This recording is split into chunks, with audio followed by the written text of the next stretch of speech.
Hello and welcome. I'm Brian Kaplan, editor of The Banker. We're at Sibos 2016 in Geneva. I'm with Alain Raes, who is the Chief Executive APAC and EMEA for SWIFT. Alain, welcome. Thank you, Brian. Now, one of the big themes this year has been real-time payments in Europe. So, I mean, what do you see as the trends for real-time payments? Actually, it is indeed, but it's not the first year, right? If you remember, last year we actually talked together and we're already talking about real-time payments in other contexts, other countries that had decided to take the movement. In Singapore, we had one at a time, if you remember, the NPP platform for Australia. So that triggered actually a lot of attention for many other countries. And yes, indeed, now from there you hear here in Europe, many countries, many initiatives that are actually coming up in terms of adopting instant payments over the next 18 months. So I think it's going to get there. Clearly the need is there, but people want to have payments at their fingertip. They don't understand anymore why the physical delivery chain is actually taking less time than the financial delivery chain, and therefore the industry has to actually come up with a solution to this. Okay, do you think in Europe it's going to be done collaboratively, as a group, or is every country going to do it differently? Well, you know Europe, right? Europe is not really a single country, as you know, and clearly I think it's going to be a bit tougher than in other countries like in Australia, where actually only one country, limited number of institutions, and they can move actually very fast ahead. Here in Europe, you have on top of that, you have many different ACHs, automated clearinghouse, that have their say, they have their place, and clearly they're coming now with new initiatives. They want to propose their own solutions.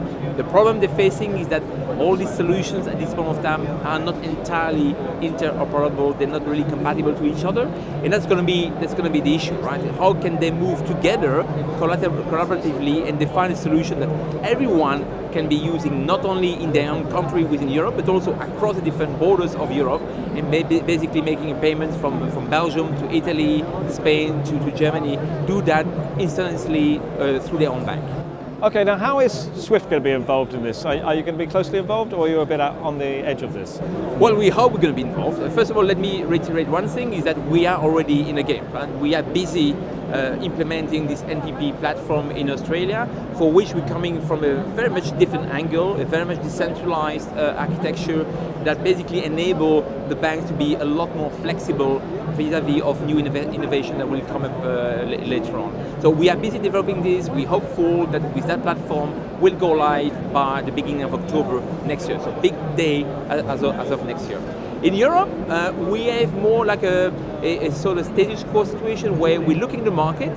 As I told you, we realize that there is no real consensus towards an interoperable solution yet. So we look and see, we want to actually come up with solutions that enable the banks really to working together, collaboratively, in providing this interoperability. So we're saying we want to be part of it, we believe to that, but somewhere we're looking at the market before actually taking decisions as far as the solutions we're going to bring. But clearly, our way forward in Europe is about real-time payments as well.